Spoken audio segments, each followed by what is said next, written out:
ले आए। सर इंतजार कर रहे थे कि अब चेक भजेगा, अब चेक भजेगा, लेकिन इसी तरह सर 15-20 दिन इंतजार किए। जब उनका चेक नहीं क्लियर हुआ तो ब्रांच में गए तो उनको बोला गया कि विवेक जी चेक रिटर्न ले गए। तो वो हमारे पास पहुंचे तो उस समय हम किसी प्लॉट पे बैठे थे। उनको बहाना बना दिया कि हम उस आती दुकान पे नहीं है। हम आ सकते थे, हो सकता है 2 मिनट में आ सकते थे, लेकिन उनको बहाना बना दिए कि हम अति चौक के अगल बगल में नहीं है। और हम उस प्लॉट पर से उठ करके दूसरी जगह चले गए, क्योंकि वो प्लॉट वो लोग देखे हुए थे। हो सकता था उस प्लॉट पे पहुंच जाते तो बहाना के चक्कर में वहां से निकल गए। लेकिन एक दिन की बात है, उमाकांत सर, मनीष सर आज सिस्टम में नहीं है किसी कारणवश। मनीष सर, एके सर और प्रभास सर और मनोज जी सभी आदमी एक साथ पहुंचे और सुबह हम सोए हुए थे, उसी समय हमको पकड़े और बोले कि विवेक जी एक चीज बताइए, बिजनेस में आपको क्या बुराई लग रहा है कि आप इसको नहीं करना चाहते हैं? तो हमको एक ही मुंह से निकला कि ये छोड़ने वाला है, हमको कहने में अजीब लगता है जो हम इसको नहीं कर सकते हैं। और हम 2-4-5 लोगों को बताया भी है तो मना कर दिया है। अक्सर क्या होता है, लोग जुड़ते हैं और बताना अपने से चालू कर देते हैं, वो गलती हम लोग करते हैं। तो वो करना चालू किए तो सर हमको बताया कि विवेक जी ये सिक्योरिटी है, आप LIC कराते हैं, LIC में आप मैच्योरिटी भरेंगे तो आपका लाइफ सिक्योर है, वो भी आपके न रहने के बाद आपके फैमिली को एक बार मिलेगा, बार नहीं मिलेगा। तो वो बात हमारे दिमाग में थोड़ा सा घुसा। फिर बोले कि सर श्याम सुंदर जी का नाम कितने लोगों से सुना है? सर ने श्याम सुंदर सर के बारे में बताया कि जे आज श्याम सुंदर जी नहीं है, उस समय 17,000 लोगों का नेटवर्क था, उनका 4 लाख लोगों का नेटवर्क हो चुका है। उनके 3 बच्चे, पत्नी हैं जो करोड़ों के मकान और करोड़ों की गाड़ी को मेंटेन कर रहे हैं। तो इस बात में थोड़ा सा हमको लगा कि नहीं, इसके बारे में थोड़ा सा। तो जहाँ श्याम सुंदर जी का घर है वहीं हमारा एक दोस्त जॉब कर रहा था। हमने पूछा कि गाजीपुर में ये करके हैं जो सेफ शॉप कर रहे थे, आज दुनिया में नहीं है, रियली में उनका पैसा आता है कि नहीं, ये थोड़ा पता करके बताओ। ये कोई और नहीं, हमारे एक दोस्त है नवनीत कुमार जो SBI बैंक में मैनेजर थे। उनसे हमने फोन करके बोला कि थोड़ा पता कीजिए। तो बोले कि नहीं उनका अकाउंट भी मेरे ब्रांच में है और उनका रियली में पैसा आता है। तो थोड़ा सा उमाकांत सर को हम बोले कि सर ऐसा कीजिए, कम से कम अमाउंट का कर दीजिए और मैं अभी हैंड टू हैंड पेमेंट दे रहा हूँ। और उसी समय मैंने सर को 9911 रुपया मैडम से लेके मैंने दिया। और मैडम बार मना कर रही थी कि नहीं इस काम को नहीं करना है, लेकिन मैडम के विरुद्ध मैंने इस काम को किया। जब प्रोडक्ट आया तो प्रोडक्ट भी पहले जो मर्जी वो आ जाता था, तो प्रोडक्ट भी मैडम को पसंद नहीं पड़ा। उसके कारण मैडम और निगेटिव काम करने देना नहीं चाह रही थी कि आप लोगों को फंसा रहे हैं। लेकिन हम कहे देखो लोगों को फंसा नहीं रहे, यहाँ लोगों का जिंदगी बदलना है। 9900 रुपया मैंने दिया था और मैंने RO का भी उस समय डिस्ट्रीब्यूटर चला रहा था, फिना प्योर का। उस समय देवेंदु भूषण जी हैं जो हमारे टीम में हैं, वो मेरे यहाँ फिटिंग का काम करते थे। तो देवेंदु भूषण जी को मैंने प्लान दिया, एक चंदन जी हैं, एक राजेंद्र जी हैं, तीनों व्यक्ति के प्लान दिया और मेरा पहला चेक 8400 रुपया का बना। दोस्तों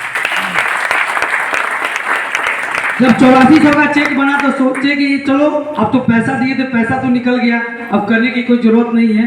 लेकिन जो उमाकांत सर थे, हम क्रिकेट का बहुत प्रेमी थे, क्रिकेट बहुत खिलाया करते थे। तो उमाकांत सर हमारे क्रिकेट मैदान में पहुंच जाते थे और दिन भर बैठ करके हमको पॉजिटिव करने का कोशिश करते थे, विवेक जी आप कीजिए। और सर के कहने पर मैंने फिर से काम स्टार्ट किया। 3 व्यक्ति को लाने के बाद 8400 आने के बाद मैं निगेटिव हो गया था, लेकिन सर के कहने पर फिर मैंने करना चालू किया और मैं लगातार करते चला गया। दोस्तों जहां मेरी सोच 2 लोगों की थी नहीं थी दोस्तों, आज अगर बात करें तो 2300 प्लस लोगों का नेटवर्क है। दोस्तों कभी भी आगरा का ताजमहल मैंने नहीं देखा था, लेकिन इस बिजनेस में आने के बाद पहला डायमंड सिर्फ अनिल कुमार राय सर का देखा था और मैंने आगरा का ताजमहल भी देखा था। ये बहुत बड़ी बात है दोस्तों। तो मैं चाहूंगा अनिल राय सर के लिए एक जोरदार ताली हो। मैंने ये देखा एक सरकारी टीचर होते हुए अगर वो कर सकते हैं तो हम क्यों नहीं, और मैंने करना चालू किया और आज 2300 प्लस का नेटवर्क है। दोस्तों जहां मेरी सोच थी कि मैं रिलोट का क्विड गाड़ी चढ़ता था, तो मैं सोचा था कि मेरे जीवन का फर्स्ट और लास्ट यही गाड़ी है, मेरा जीवन इसी से कट जाएगा। तो मैंने इस बिजनेस में आने के बाद अपना ड्रीम सेट किया और मैं इस बिजनेस में आने के बाद 26 फरवरी 2022 को इस बिजनेस से टाटा का टिगोर गाड़ी लिया दोस्तों। ये बहुत बड़ी बात है दोस्तों। अपने देश में हमने तो जैसलमेर, हरिद्वार, ऋषिकेश जैसे जगहों को घूमा, लेकिन मैं इस बिजनेस में ही टारगेट करके थाईलैंड जैसे देश को भी 2 बार घुमा है दोस्तों। जिनको भी अगर भरोसा नहीं तो मेरा पासपोर्ट दे सकते हैं। एक मैं 26 अगस्त 2019 को गया था और दूसरा 26 फरवरी 2024 को, ये 2 मार्च को हम लोग वहां से रिटर्न आए दोस्तों। ये बहुत बड़ी बात है दोस्तों। जिनको भी लगता है कि विवेक जी स्टेज पर से झूठ बोलते होंगे, मेरा पासपोर्ट देख सकते हैं दोस्तों। 2300 प्लस का नेटवर्क है। अगर आप बात करें तो 11 लाख से ऊपर का इनकम लिया है। मेरे बैग में मेरा पासबुक पड़ा है। जिनको भी भरोसा नहीं है, मेरा पासबुक देख सकते हैं दोस्तों। एक बिक का एक रुपया उस पर काउंटिंग है दोस्तों। 11 लाख से ऊपर कमाया हूँ, ये दावे के साथ मैं कह रहा हूँ दोस्तों। जिनको भी भरोसा नहीं है वो मेरा देख सकते हैं और सिस्टम में आए। सिस्टम बहुत ही जबरदस्त है दोस्तों। सिस्टम इतना जबरदस्त है कि यहाँ आपका भाई, अगर आप आगे बढ़ रहे हैं तो भाई पैर खींचने को तैयार है, लेकिन इस बिजनेस में एक ऑफलाइन एक डाउनलाइन आपको जा करके बहुत ऊंचाई तक ले जा सकते हैं। ये बहुत बड़ी बात है दोस्तों। चले दोस्तों, इसी पे एक कहानी मैं कहना चाहूंगा। एक गांव में एक मंदिर हुआ करता था। उस मंदिर में एक बूढ़ा बाबा रहा करते थे। बूढ़ा बाबा रहा करते थे और गांव में मंदिर था, तो बिल्ली वहां रहा करता होगा और बिल्ली एक घूमते घूमते उस मंदिर में चला गया। तो मंदिर में बहुत सारे पुजारी थे और बूढ़ा बाबा पूजा कर रहे थे। तो उसमें जो पुजारी के जो शिष्य सब थे वो बिल्ली को भगा रहे थे। बिल्ली बार बार भाग जा रहा था, बार बार लौट के आ जा रहा था।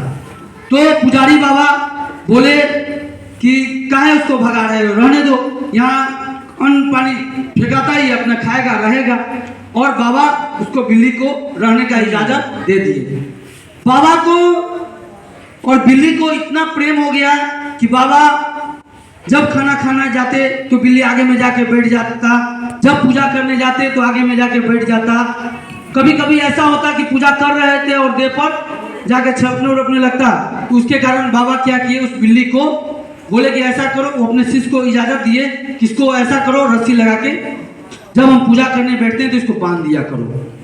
तो वहाँ शिष्य जब बाबा पूजा करने बैठते तो बिल्ली को बांध दिया करते थे।